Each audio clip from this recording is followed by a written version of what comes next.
오늘 봉독한 말씀 중심에서 성장의 내용이라는 제목으로 이제 말씀을 나누겠습니다. 잘 아시는 대로 우리나라는 출산율에 있어서 저출산 국가로 세계에서 단연 1등 국가로 오랫동안 그 자리를 지켜오고 있습니다. 참으로 안타까운 일이 아닐 수가 없습니다. 이로 인해서 어린이가 없는 어린이날이 되어져 가고 있죠. 이는 매우 심각한 문제가 아닐 수 없습니다. 여러분, 그래서 출산율을 높이려고 정부는 많은 예산을 쏟아붓고 있으나 그 효과가 나타나기는커녕 계속 출산율은 낮아져만 가고 있습니다. 자녀가 없으면 대를 잇지 못하게 되고 한 가정 가문이 문을 닫게 되지요. 마을이 사라지고 국가도 존속이 어렵게 됩니다. 자녀를 많이 출산하는 회교도들이 점점 많은 지역에 확산되어 가면서 많은 곳을 장악하게 되는 것은 바로 자녀를 많이 낳고 있는 결과입니다. 미국 뉴욕에 가서 보면 백인보다 흑인들이 훨씬 많이 눈에 띄는데 점점 숫자가 늘어나는 흑인들이 많은 지역을 장악해 가고 있는 것을 알 수 있습니다. 여러분, 수적으로 밀리면 어쩔 수가 없는 것 아니겠습니까? 특히 민주적 제도 하에서는 백인도 한 표, 흑인도 한 표, 표 대결에서 지게 되고, 그래서 숫자가 많은 쪽의 의지대로 모든 것이 되어질 수밖에 없습니다. 지금 우리나라 여야 국회에서도 보면 숫자가 많은 쪽이 원하는 대로 모든 것을 이끌어 가버리고 있는 것을 우리가 잘 지켜보고 있습니다. 여러분, 우리가 잘 아는 대로 하나님은 우리에게 무엇을 명령하셨는가 하니 생육하고 번성하도록 땅에 충만하도록 명령하셨습니다. 그런데 우리 그리스도인들이 이 말씀에 순종하지 않았습니다.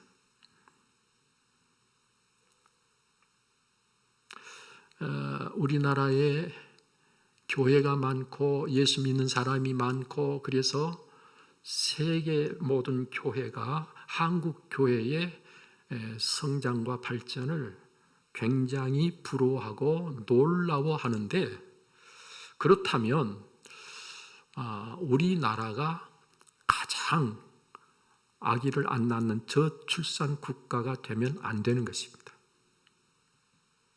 하나님의 말씀보다는 세상의 소리에 귀를 기울이고 상황과 형편에 더 치우친 까닭에 하나님의 뜻보다 현실적 판단을 따르게 된 결과지요. 저도 그 점에 있어서는 참 할 말이 없습니다.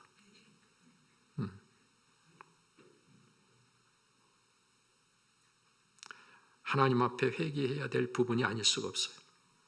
여러분, 우리 그리스도인들의 수는 줄어들고 있고 회교도인들의 수는 계속 늘어나고 있습니다.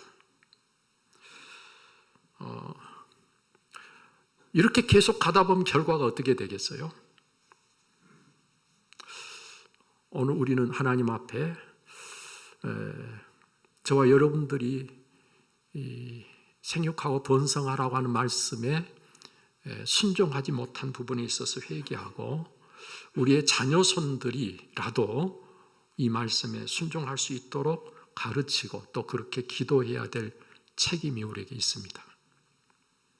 여러분, 그런데 이렇게 아이들을 낳지 않은 것도 문제지만 또 낳은 아이들을 바르게 잘 가르치고 옳게 양육하는 일 또한 그 못지않게 너무너무 중요한 일이 아닐 수가 없습니다.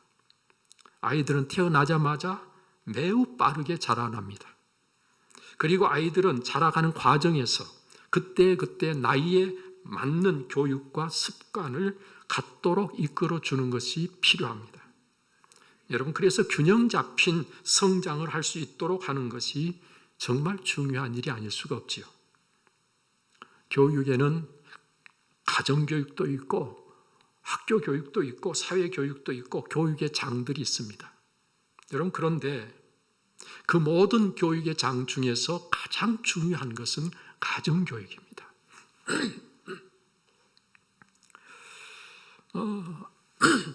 신앙교육은요, 더더욱 가정교육이 너무너무 중요합니다. 그런데 거의 대부분의 가정이 교육을 포기했습니다. 그리고 모든 교육을 학교에 맡겨버렸습니다.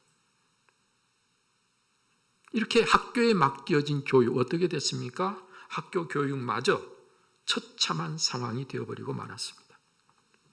이런 교육 현실 속에서 올바른 성장이 어려운 가운데 우리 사회는 그 결과로 갈수록 불안과 갈등이 급상승하는 문제를 안게 된 것입니다. 문제는 몸은 잘 자라서 키는 커지고 있고 뭔가 외적으로 볼 때는 성장이 잘 되고 있는 것처럼 보이는데 정신적으로는 아직 어린 아이 같은 사람이 많아지고 있는 것입니다. 이런 사람을 가리켜 어른아이라 그러죠. 그리고 이와 반대의 경우는 늙은이라 그럽니다. 이쪽도 저쪽도 어느 쪽이든 균형 잡힌 성장이 안 되어서 문제가 많은 것이죠. 여러분, 오늘 본문의 말씀은요, 모든 이들의 모본이 되시는 예수 그리스도께서 어떻게 성장하셨는가를 보여주는 말씀입니다. 오늘을 사는 저와 여러분들의 상황 속에서 오늘 이 본문의 말씀은 더더욱 관심을 갖게 하는 굉장히 중요한 말씀이죠. 예수님은 마리아의 몸을 통해서 이 세상에 갓난 아기로 태어나셨습니다.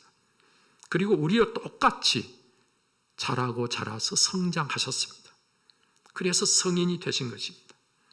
여러분, 이렇게 자라나신 모습을 기록한 내용은 여기 본문에서만 볼 수 있는 그런 내용이기에 오늘은 이 본문의 말씀에 특별한 관심을 기울일 필요가 있어요. 어떻게 표현되어 있지요? 거기 40절 보면 아기가 자라며 강하여지고 지혜가 충만하며 하나님의 은혜가 그 위에 있더라 그랬고요. 52절 말씀 보면 예수는 지혜와 키가 자라가며 하나님과 사람에게 더욱 사랑스러워 가시더라 그랬어요. 아기가 자라며 강하여졌다고 하는 것은 육체적 성장을 말씀하고 있는 내용입니다. 이에 대해서 52절에 뭐라고 그랬습니까? 키가 자라갔다 그랬어요. 키가 자라야 합니다. 그런데 키만 자라면 될까요? 강해져야죠. 여러분, 그래서 오늘 40절에 아기가 자라며 강하여졌다 그랬습니다. 육체적 강인함은 어떤 일을 하든지 기본적으로 꼭 필요한 일이 아닐 수가 없습니다. 육체가 병들고 유약해지면 우리는 그 몸 하나 가누지 못하고 다른 사람들에게 무거운 짐이 되어지는, 그래서 이 땅에서 우리가 정작 해야 될 일을 이루지 못할 뿐만 아니라 오히려 사람들에게 부담을 주고 짐이 되어버리는 안타까운 것을 우리가 잘 알고 있습니다. 예수님이 시험에 들지 않게 끼어있어 기도하라. 예수님 십자가를 앞두고 감람산에서 기도하실 때 제자들에게 부탁하셨죠. 그런데 제자들은 졸고 있고 자고 있었습니다. 그때 예수님께서 하신 말씀이 무엇인가 하니 마음은 원이로되 육신이 약하도다 하셨는데요. 오늘 이 말씀은 우리 인간의 육체의 한계를 말씀하고 계신 것입니다. 육체가 뒤따라주지 않으면 아무리 마음이 있어도 안 된다는 거죠. 마음만 가지고 되는 게 아니라 그 마음과 함께 우리의 육체의 힘이 뒤따라줘야 된다는 것이죠. 여러분, 그래서 키가 자라는 것, 우리가 강해지는 것, 정말 꼭 필요한 일이 아닐 수가 없고요. 예수님은 그런 점에서 오늘 우리에게 본이 되고 계십니다. 그런가 하면 지혜가 충만하여졌다. 성경 그렇게 말씀하고 있는데 이 말씀은 정신적 성장을 말씀해 주고 있는 내용입니다. 이에 대해서 52절에서는 지혜가 자라갔다 그렇게 표현하고 있어요. 자라갔다는 말은 처음부터 완벽한 지혜를 가지고 있지 않았다는 이야기예요. 예수 그리스도께서는 우리와 똑같이 아기로 태어나셔서 점점 그 지혜가 자라가신 분입니다. 키만 자란 게 아니라 지혜가 자랐어요. 여러분, 이 지혜가 자라지 아니하면 어떻게 될까요? 지혜롭지 못한 사람을 우리는 어리석다 그러는데, 먼저 어리석은 자는 하나님이 없다고 한다는 것이죠. 시편 14편 1절이나 53편 1절에서 어리석은 자는 하나님이 없다 한다고 말씀하십니다. 참 큰 문제가 아닐 수 없지요. 또 어리석은 자는 온갖 말을 믿는다고 잠언 14장 15절에 말씀합니다. 온갖 말을 믿어버리면 어떻게 되겠어요? 분별력이 없다는 것 아닙니까? 오늘 우리가 분별력이 없으면 참 큰 문제가 아닐 수 없습니다. 또 어리석은 자는 방자하여 스스로 믿는다. 잠언 14장 16절에 말씀하고 계십니다. 이 어리석은 자가 되면요, 스스로 믿는 거예요. 스스로. 이게 얼마나 방자, 얼마나 교만하고 오만한 일인지 모릅니다. 오늘 우리는요, 어리석은 자가 되면 이렇게 된다는 거예요. 따라서 지혜가 자라서 지혜로운 자가 돼야 되잖아요. 성경에 보면 지혜로운 자는 여호와를 경외한다 그랬습니다. 여호와를 경외함이 지혜의 근본이라 시편 111편 10절에 말씀하고 있잖아요. 또 지혜로운 자는 사람을 얻는다 그랬어요. 미련하고 어리석은 사람은 계속 사람들과 갈등과 또 싸움과, 그래서 그 사람에 대해서 문제를 자꾸 제기하면서 관계를 깨뜨립니다. 그래서 어리석은 사람들 살면은 자꾸 사람들이 떠나가는 거예요. 나중에는 사람들이 다 떠나고 혼자 너무너무 외롭고 고독해서 결국은 생명을 끊기까지 합니다. 누가 그렇게 만들어요? 그 스스로. 그래서 어리석은 것입니다. 그런데 지혜로운 사람은요, 사람을 얻는다는 거예요. 우리가 잘 아는 대로 사도 바울은요, 사람을 얻기 위해서 자기는 자유하지만 종이 되기도 하고, 자기는 율법의 지배를 받는 게 아니라 은혜 아래 있지만 마치 율법의 지배를 받는 자처럼 율법 아래 거하기도 하고, 사도 바울은 사람을 얻기 위해서 자기가 희생하고 자기 자신을 버리면서 이렇게 사람을 얻기 위해서 모든 것을 했다, 그렇게 고백하고 있는 것을 봅니다. 지혜로운 자이기 때문이죠. 그런가 하면 지혜를 얻는 자는요, 자기 영혼을 사랑하고 명철을 지키는 자는 복을 얻느니라고 잠언 19장 8절에 말씀합니다. 이런 잠언의 말씀들, 시편의 말씀들을 보면 지혜는요, 진주보다 귀하고, 지혜는요, 그 이익이 정금보다 더 낫고, 지혜는 그것을 얻는 사람에게 생명나무와 같다, 그렇게 말씀해 주고 계신 것입니다.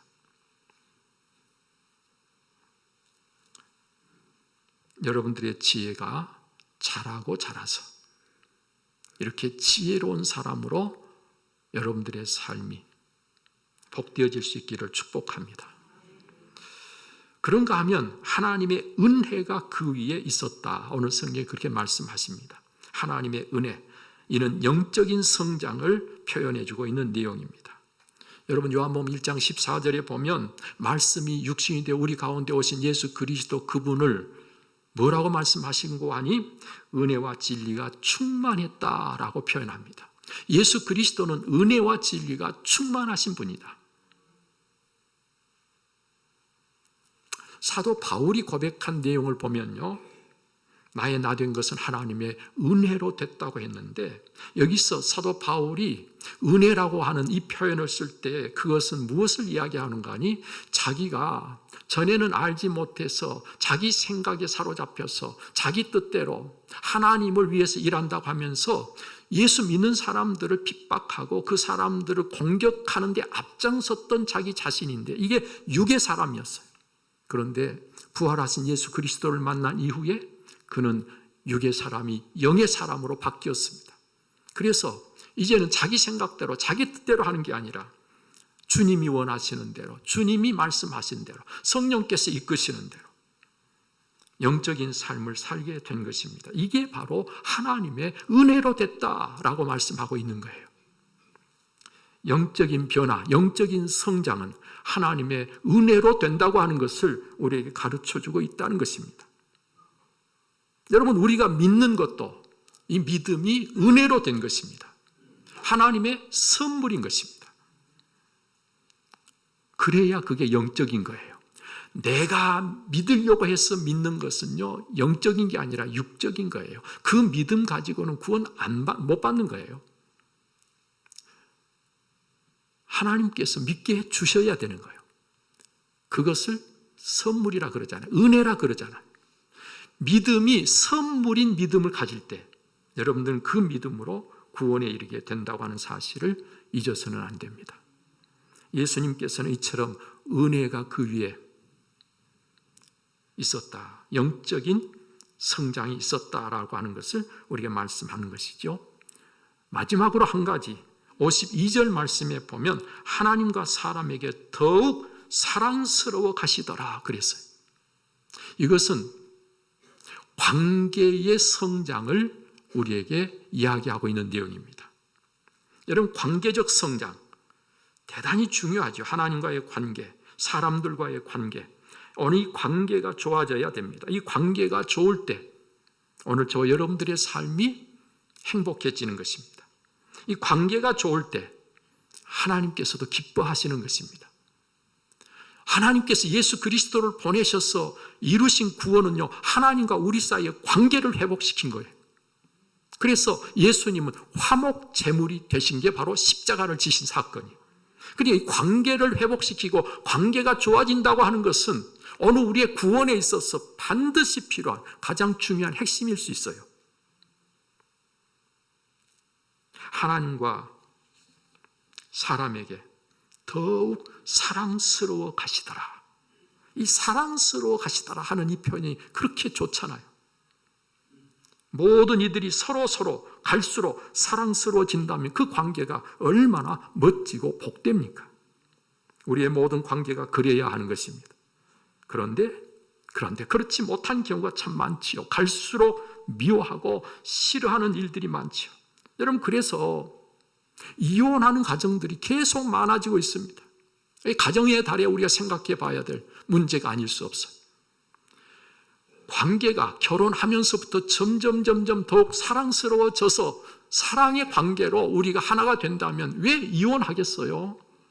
그런데 그 반대로 자꾸 싫어지고 자꾸 미워지고 사랑스러워 가는 것과 반대가 되니까 이혼을 하는 거죠. 황혼 이혼 굉장히 많아지고 있다 그러는데 저는 황혼 이혼 듣도 보도 못한 이야기가 지금은 당연한 이야기로 들려지고 있다는 게 너무 안타까운 거예요.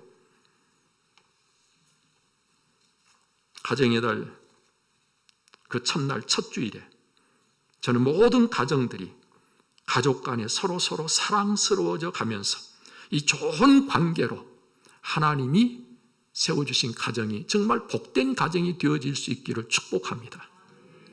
하나님과의 좋은 관계는요, 믿음의 순종이 없이는 안 되는 것입니다. 사람들과의 좋은 관계는요, 자기 희생적인 사랑이 없이는 안 되는 것입니다. 좋은 관계를 위해서 더욱 사랑스러워지는 쪽을 잘 선택해서 내가 먼저 하나님 앞에서 사랑스러워지고 모든 사람들, 가장 가까운 사람들에게 특별히 더욱 사랑스러워지는 저와 여러분들이 되어질 수 있기를 바랍니다. 이를 위해서 오늘을 사는 우리에게도 이 네 가지 내용의 성장이 반드시 있어야 됩니다. 육체적인 성장, 정신적인 성장, 영적인 성장, 그리고 관계적인 성장. 이 네 가지 성장, 이 내용이 오늘 우리에게 있어서 성장의 내용으로 반드시 있어야 될 것이라고 하는 것을 예수님을 통해서 보여주고 계시는 것이죠. 이 네 가지가 잘 조화롭게 균형 있게 잘 성장해 가게 되면 저와 여러분들은 하나님의 기쁨이 되고 오늘 우리에게 주어진 삶의 현장이 서로에게 참으로 복될 줄로 믿습니다. 특이하게도 오늘 성경 본문 말씀은요, 40절과 52절이 약간 비슷한 내용으로 예수님의 성장을 말씀해 주시면서 그 가운데 이 두 절 사이에 12살이 된 예수님이 6월절에 예루살렘 성전에 올라갔던 일을 기록해 놓고 있습니다. 이 12살이라고 하는 이 12살은 유대인에게 있어서 성인식을 하는, 성인으로 들어오는 바로 나이가 12살입니다. 여러분들이 잘 아시는 대로 유대인들의 3대 절기, 유월절, 오순절, 초막절 이 3대 절기가 되면 유대인 성인 되는 사람들, 12살 이상 된 사람들은 하나님의 성전에 와서 하나님을 배웁고 가야 되는 관례, 전통이 있어요. 근데 6월절이 됐으니까 예수님께서 12살이 됐으니까 예루살렘 성전에 가야 했단 말이에요. 그래서 맨 처음 성인으로서 예루살렘 성전에 올라갔을 때 있었던 사건을 오늘 본문이 기록해주고 있다, 그런 말입니다. 오늘 성경에서 우리는 예수님께서 이제 12살이 되므로 성인 대접을 받고 있다라는 것을 알 수 있죠. 그런가 하면 예수님께서 그 성전의 선생들, 다시 말하면 율법학자들과 서기관들, 이런 사람들과 대화하시면서 서로 질문을 하고 또 질문에 대해서 답하고 하는 일들을 계속 하시는데, 예수님께서 그 모든 사람들이 볼 때 굉장히 지혜로웠다는 사실을 오늘 본문은 이야기하고 있습니다. 예수님께서 말씀을 주고받는 그 내용이 지혜로웠다. 여러분, 예수님은 이렇게 하나님의 성전에서 말씀으로 서로 대화하시면서 깊은 영적인 대화를 계속 하시고 계시는데, 이제 절기가 끝나자 부모는 고향으로 내려가게 됩니다. 친족들과 같이 어우러져서 내려갈 때에 이제는 절기가 끝났으니까 당연히 모든 사람들이 다 고향을 찾아서 가고 있는 시간이기 때문에 예수님께서도 같은 무리로 뒤따라 오겠거니 생각을 하고 하룻길쯤 내려가다가 보니까 도무지 보이지 않는 것 때문에 찾아서 다시 예루살렘으로 그 부모가 올라왔다는 것이죠. 예루살렘에 올라와서 사흘째 되는 날에 비로소 성전에 계신 예수님을 찾아 만나게 된 것이죠. 이때 예수님을 향해서 어찌하여 여기 있느냐고, 왜 우리와 같이 집으로 내려가지 않고 여기 이러고 있느냐고 근심하며 너를 찾았다고 이야기할 때 예수님이 오늘 본문에 뭐라고 말씀했다고요? 내가 내 아버지 집에 있어야 할 줄을 알지 못하셨나요? 여러분, 예수님께서 아버지 집에 당연히 있어야 되는데 당연히 있어야 될 아버지 집에 있는 걸 왜 모르셨느냐고 이야기를 하고 있는 거예요. 우리는 여기서요, 예수님의 자녀가 당연히 있어야 할 곳이 어디라는 거예요? 아버지 집이라는 거죠. 오늘 저와 여러분들이 당연히 있어야 될 곳이 어디라고요? 아버지 집이에요. 하나님 아버지 집이에요.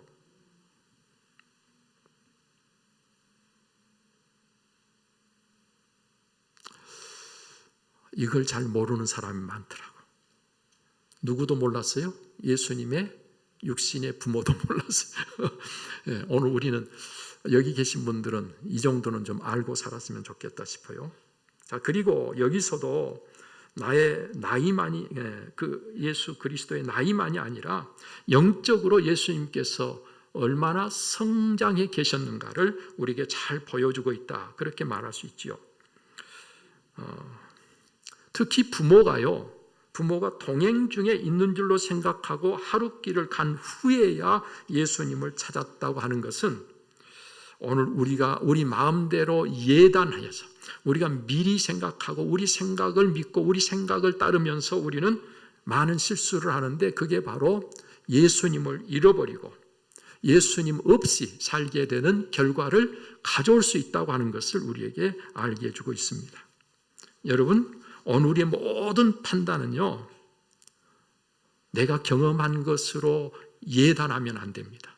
내가 알고 있는 것으로 예단하면 안 됩니다. 내 마음대로 먼저 생각해 놓고 나중에 잘못된 것을 뒤늦게 발견하는 일들이 종종 있는데, 그렇게 되면 오늘 우리가 예수 그리스도를 잃어버릴 수 있습니다. 예수 그리스도 없이 살게 되는 경우들이 있을 수 있습니다. 오늘 이것을 예수님의 부모를 통해서 우리에게 알게 해주고 계시는 것이죠.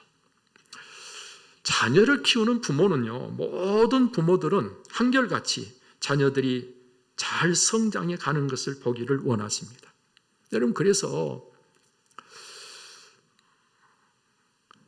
우리 목사님들 중에 이제 손주가 태어나서요, 손주가 막 자라면서 이렇게 예쁜 짓을 하게 되면요, 그거 뭐 얼마나 기쁜지, 눈에 삼삼하다 그래요. 그래서 안 보면 막 보고 싶어가지고 손주 보러 막 달려간대요. 근데 그 손주가요, 자라나서 막 성장하니까 성장하는 모습이 막 기특하고 굉장하잖아요. 예, 떠듬떠듬 말을 못하던 아이가 뭐 할 자만 나와도 그냥 막 기겁을 하잖아요.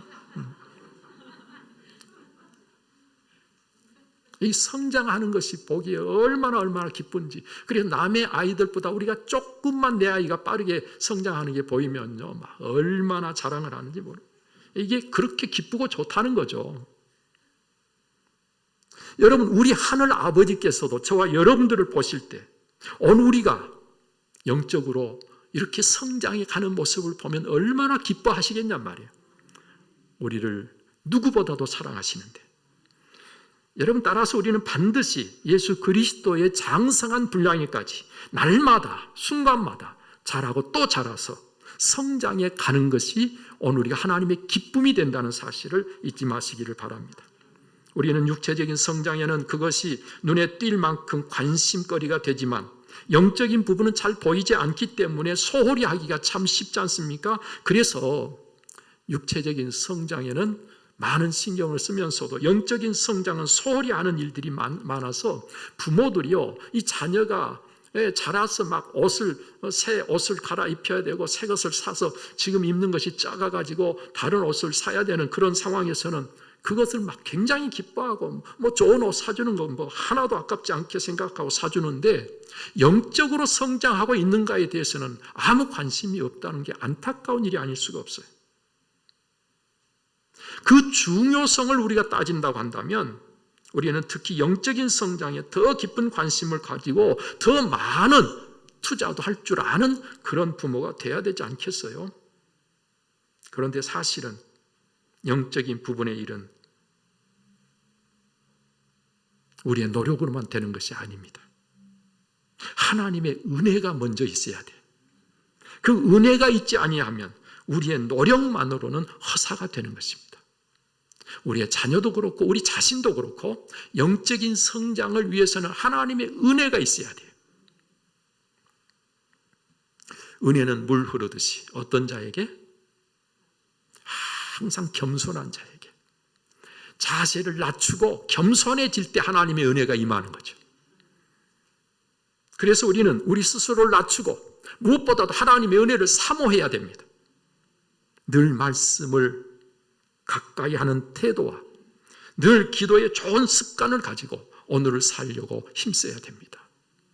은혜가 그냥 은혜로 주어지는 것이지만 하나님의 은혜가 사모하는 자에게 더 있을 수밖에 없다는 사실 또한 우리가 잘 알잖아요. 특별히 예배 드림을 생명처럼 소중히 여기는 저와 여러분들이 꼭 되어질 수 있기를 바랍니다. 사랑하시는 여러분들이요, 여러분들은 시간이 흐른 만큼 영적인 성장이 계속되고 계신가요? 성장이 혹시 멈추었다면 문제는 도대체 무엇일까요? 장애가 있든지 아니면 병들었든지 오늘 우리가 문제가 있는 것 아닐까요? 그렇다면 능력이신 하나님의 말씀과 성령의 역사로 치유받아서 오늘 우리가 성장하지 못한 모든 일들이 다시 성장을 시작하고, 그래서 오늘 저와 여러분들이 예수 그리스도의 장성한 분량에까지 자라감으로 열매 맺는 신앙으로 하나님을 기쁘시게 하는 저와 여러분들이 꼭 되어질 수 있기를 바랍니다.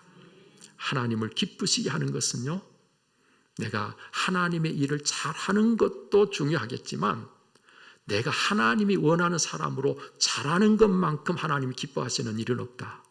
이 사실을 꼭 기억하고 성장을 위해서 늘 은혜를 사모하며 오늘을 살아가는 저와 여러분들이 될 수 있기를 바랍니다. 기도하겠습니다. 존귀하신 아버지 하나님, 오늘도 하나님께서 우리를 이 예배 자리에 있게 해주심을 감사합니다. 오늘도 하나님께서 기록된 말씀을 통해서 우리에게 친히 말씀하심을 감사합니다. 성령께서 역사하심으로 오늘 이 말씀이 하나님의 말씀이 되게 해 주옵소서. 우리 안에 능력이 되게 해 주옵소서. 우리의 삶이 예수 그리스도께서 잘하셨듯이 우리도 계속해서 잘하고 자라서 예수 그리스도의 장성한 분량에 이르게 하여 주시고, 부모로서 자녀들의 성장을 지켜보면서 영적인 부분에 특별히 더 큰 관심을 기울이는 우리 모두가 꼭 되게 하여 주옵소서. 이 모든 거 우리 주 예수 그리스도의 이름으로 기도하옵나이다. 아멘. 이제는 우리의 구원이시며 모든 삶의 본이 되시는 주 예수 그리스도의 은혜와 독생자라도 아낌없이 내어주신 하나님의 그 특별하신 사랑과 성령의 감동, 감화, 교통 그 충만하심이 오늘도 마음을 다해 예비하며 주신 말씀 쫓아 성장의 네 가지 내용을 갖춘 균형 잡힌 성장으로 하나님을 기쁘시게 하고자 하는 우리 온 성도님들 심령 위에 저들의 가정의 생업에 이제로부터 영원토록 함께 하시기를 간절히 축원하옵나이다. 아멘.